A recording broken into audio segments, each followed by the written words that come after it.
चौपाल का सगला दर्शका ने राम राम सा। भाई दर्शक भाई बहनों, स्वास्थ्य के लिए स्वच्छता बहुत ज़्यादा ज़रूरी है।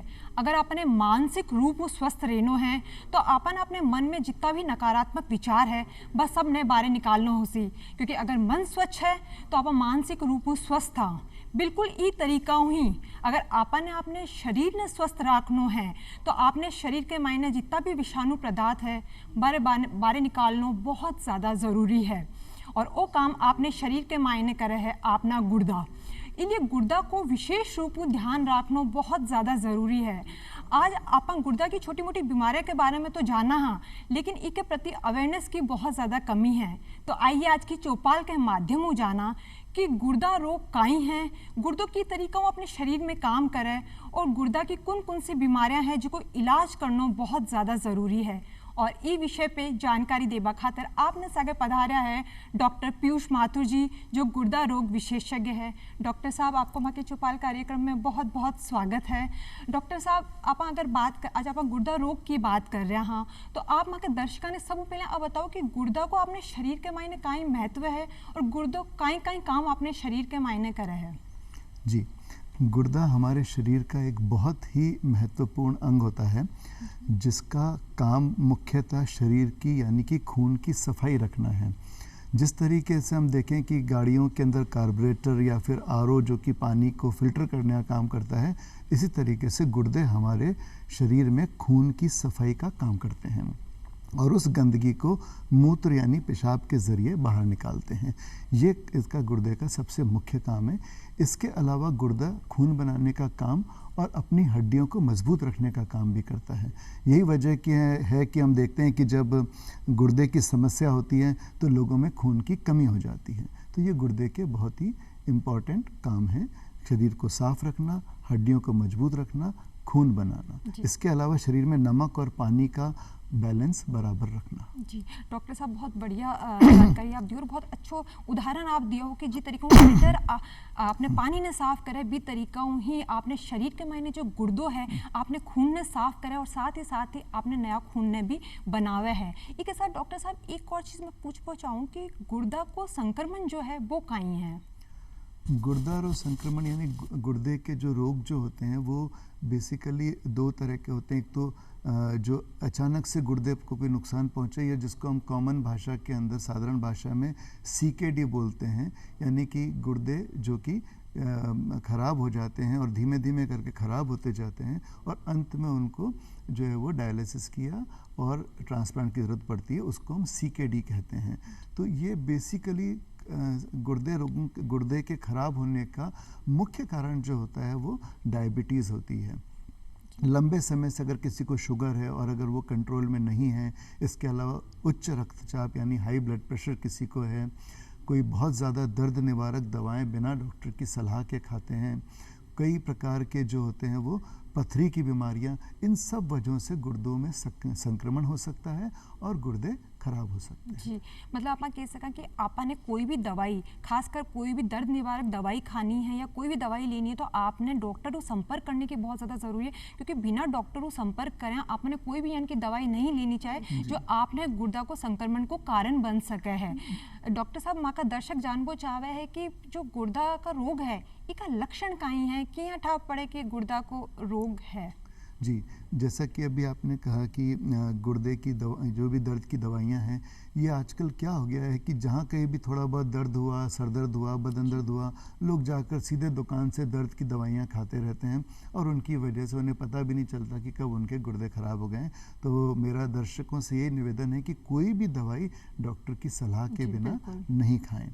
और गुर्दा रोग के लक्षण जो होते हैं वैसे तो बहुत सारे होते हैं, बट मुख्य लक्षण जो ये होता है कि पैरों में सूजन आ जाना, आँखों के चारों तरफ सूजन आ जाना, पेशाब कम हो जाना, खून की कमी हो जाना, भूख कम लगना, थोड़ी सी देर के चलने के बाद में हांफनी आ जाना, थकान हो जाना।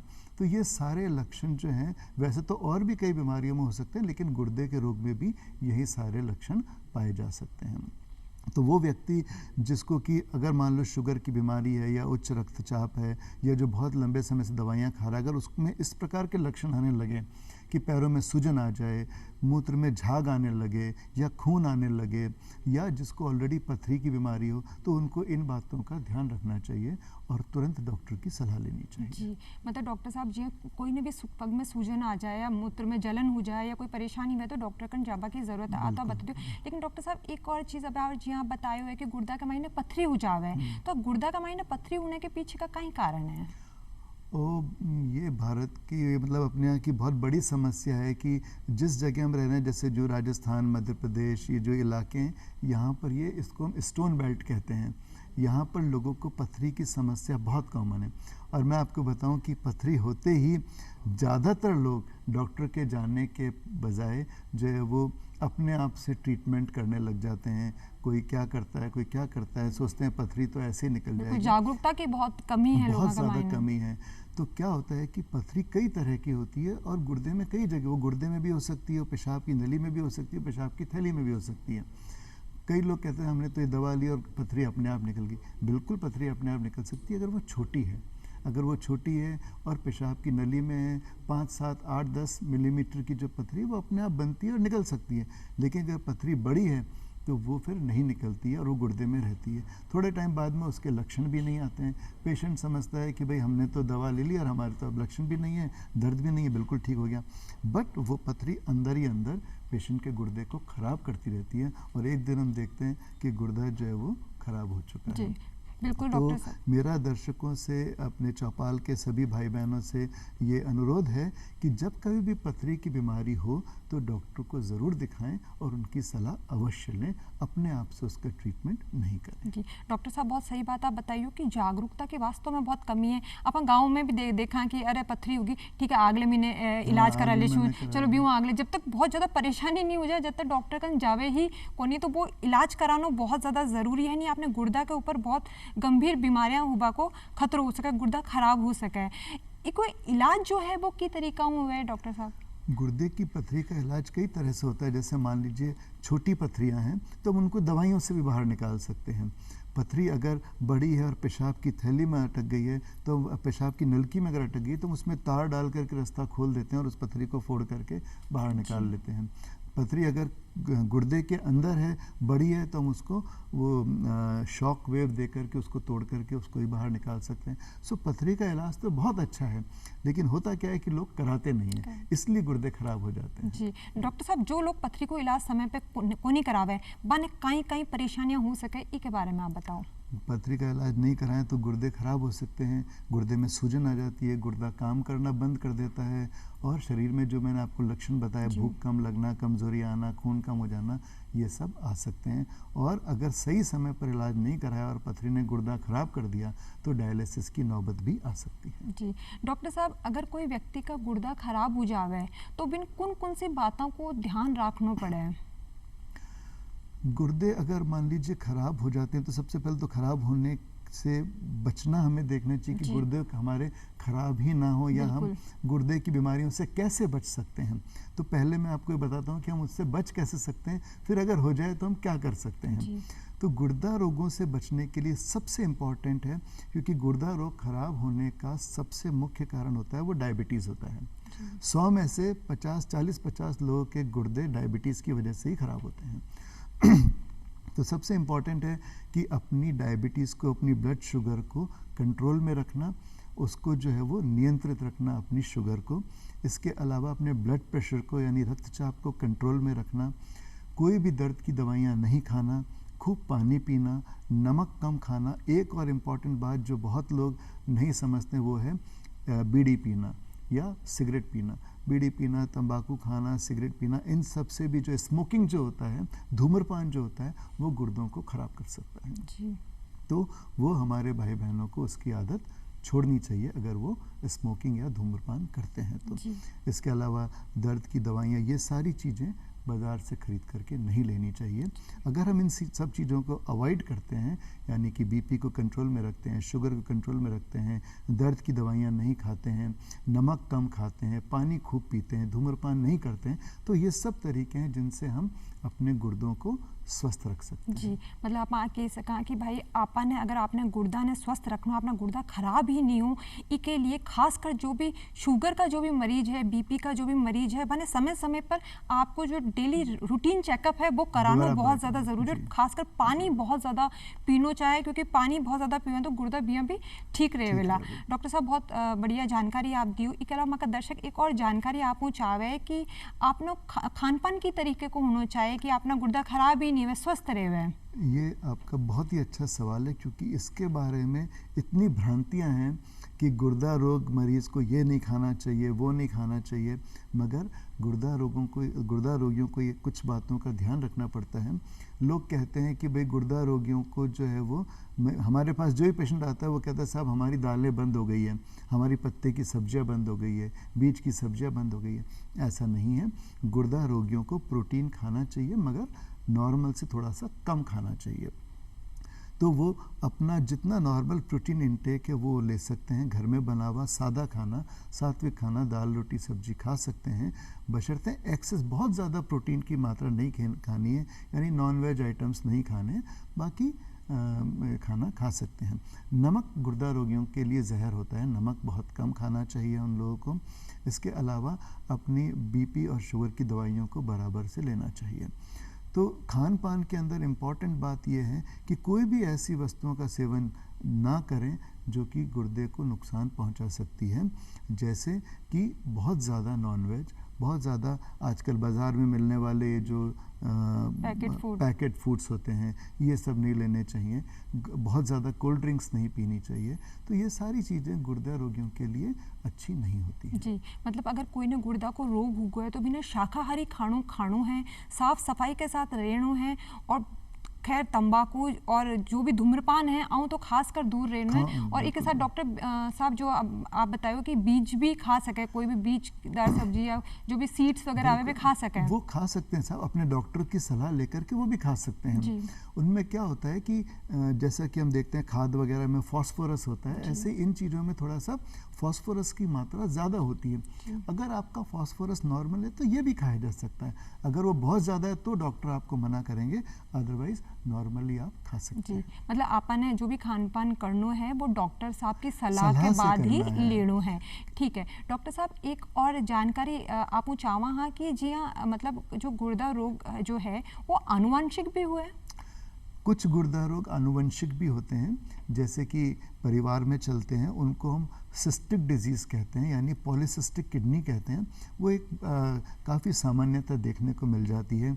लोगों में उसकी जानकारी कम होने की वजह से लोग बाग उस पर ध्यान नहीं दे पाते हैं, बट इस तरह की बीमारी भी होती है पॉलीसिस्टिक किडनी की। इसमें क्या होता है कि माता पिता से उनके बच्चों में आती है, किसी एक माता पिता में से किसी एक को होती है, उससे उनके बच्चों में आ सकती है, लेकिन सभी बच्चों में नहीं आती, किसी में आ सकती है। 50% में आती है, 50% में नहीं आती है। तो इस बीमारी में अगर आपके माता पिता में से किसी को गुर्दे की सिस्टिक डिजीज़ पॉलीसिस्टिक किडनी है तो अपनी जांच करवाएं। अगर ये बीमारी होती है तो उसका समय पर उपचार कराएं, तो इससे किडनी खराब होने के चांसेस काफ़ी कम हो जाते हैं। मतलब डॉक्टर साहब, अगर परिवार में कोई ने भी किडनी की परेशानी रहेड़ी हुए तो अभी की परिवार का और लोगों ने जांच कराना बहुत ज़रूरी है। तो डॉक्टर साहब, जांच कौन सी जांच हुआ है और एक महीने जो खर्चो है वो कितना आवे है? देखिए, गुर्दे की जांचें जो है वो बिल्कुल जो शुरुआती जांचें बोलते हैं तो बहुत ही सिंपल है, और उनमें बहुत ज़्यादा पैसा भी नहीं लगता। मुश्किल से 200-300 रुपये में, हद से 500 रुपये में सारी जांचें हो जाती है। इसमें एक तो मेनली पेशाब की जांच है, वो सबसे पहला टेस्ट है। यूरिन टेस्ट कराना सबसे इम्पॉर्टेंट है। उससे हमें पता चल जाता है कि गुर्दे में प्रोटीन लीक हो रहा है, ब्लड आ रहा है, या उसके अंदर मवाद है। वो गुर्दे खाली 150 रुपये की पेशाब की जांच से पता चल जाता है। इसके अलावा एक सीरम क्रिएटिनिन या यूरिया जिसको हम बोलते हैं, मेरे ख्याल से मेरे गांव वाले सभी जो भाई हैं वो यूरिया नाम से तो बहुत ही वाकिफ़ होंगे। इसी तरीके से हमारे शरीर में भी जो यूरिया होता है वो यूरिया की जांच करा लें, क्रिएटिनिन की जांच करा लें, और एक किडनी की सोनोग्राफी करा लें। इन 3 जांचों से ज़्यादातर गुर्दा रोगों का पता लगाया जा सकता है।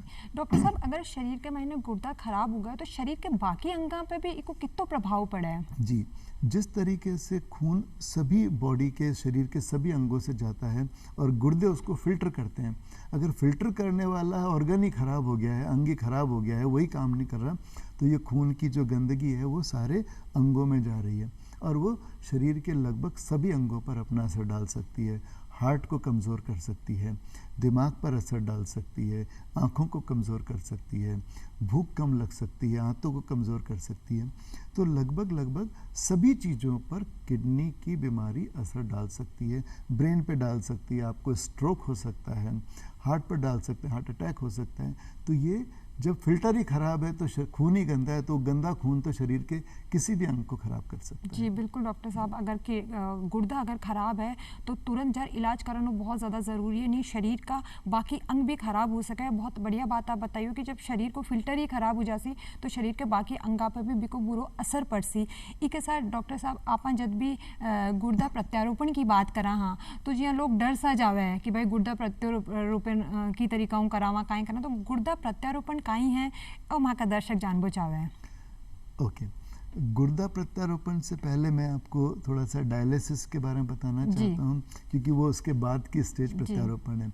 जब गुर्दा खराब हो जाता है तो डॉक्टर पेशेंट को, मरीज को जो है वो डायलिसिस की सलाह देते हैं। और आप मान के चलिए ज़्यादातर लोग डायलिसिस के नाम सुनते ही घबरा जाते हैं कि पता नहीं डायलिसिस में क्या हो जाएगा।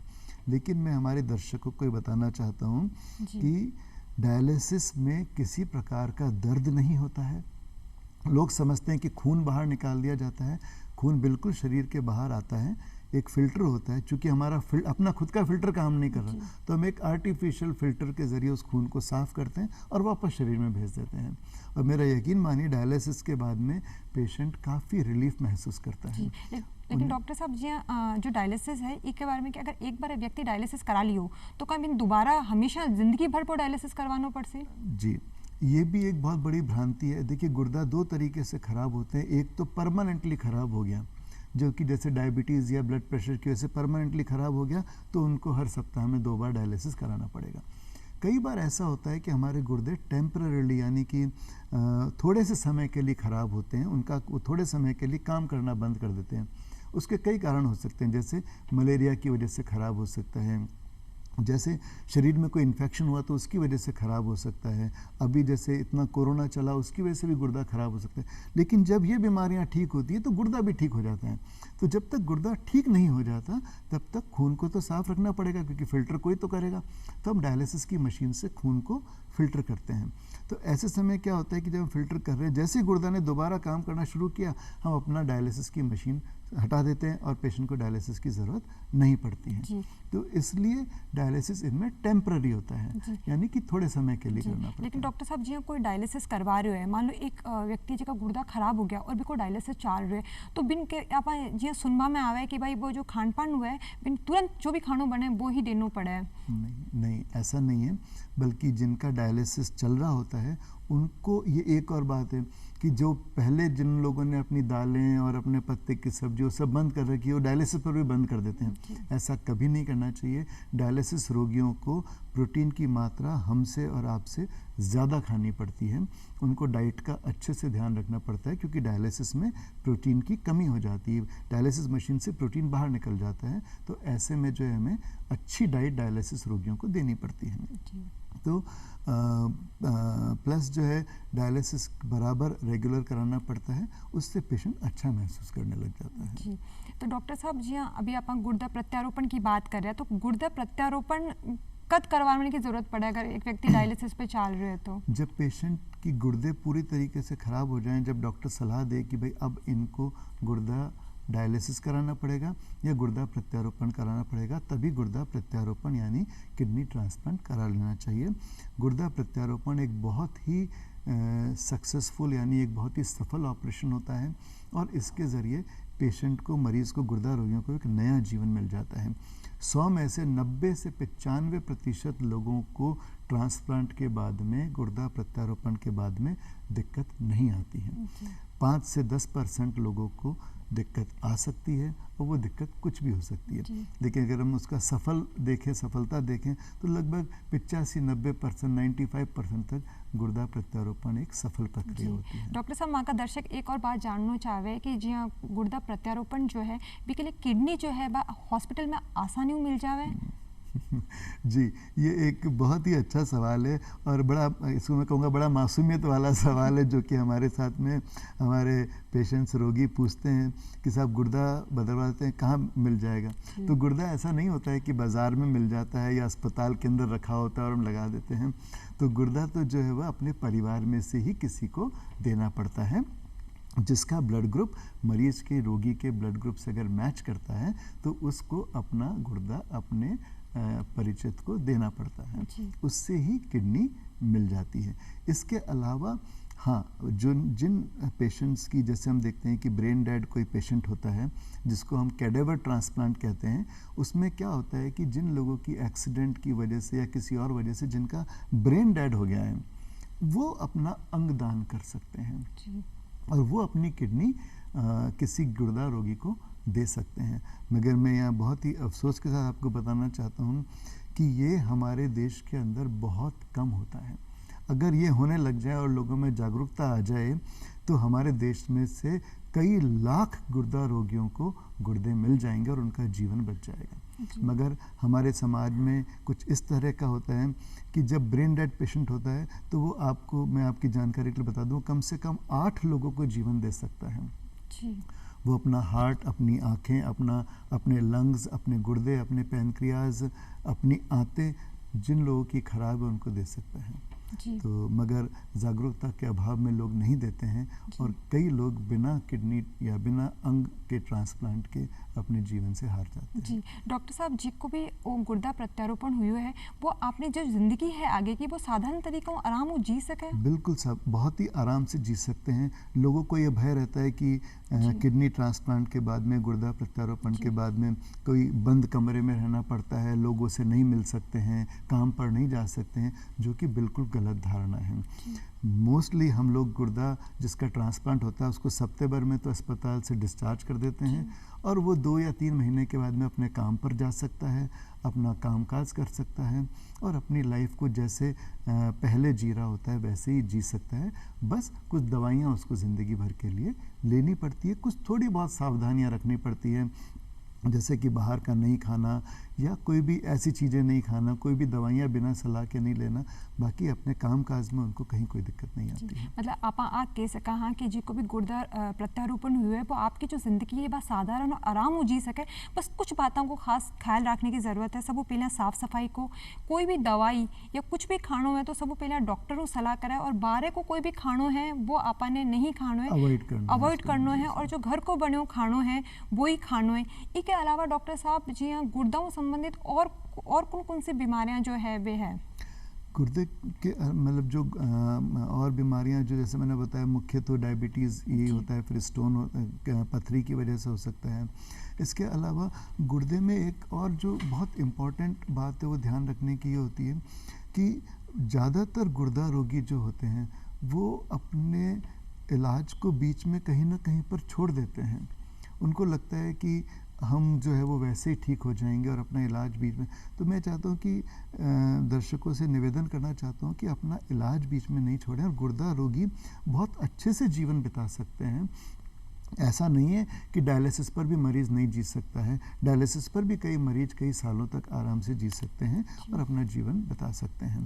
तो ऐसा गुर्दा रोग होने से बिल्कुल भी परेशान होने की ज़रूरत नहीं है, इसका बहुत आसानी से इलाज किया जा सकता है। डॉक्टर साहब, बहुत बढ़िया जानकारी आप गुर्दा रोगों के बारे में माँ के दर्शका ने दी हो कि भाई अगर गुर्दा को रोग है तो डरने की कोई ज़रूरत को नहीं, बहुत सारा इलाज है, बस आपने कुछ सावधानियाँ रखने की बहुत ज़्यादा ज़रूरी है। खान पान की, दिनचर्या की और कोई भी दवाई या कुछ भी लेना है तो आपने डॉक्टर साहब मुझार संपर्क करने की बहुत ज़्यादा ज़रूरी है। डॉक्टर साहब, आप माँ के चौपाल कार्यक्रम में पधारे और इतनी बढ़िया जानकारी दी भी के लिए आपको बहुत बहुत धन्यवाद।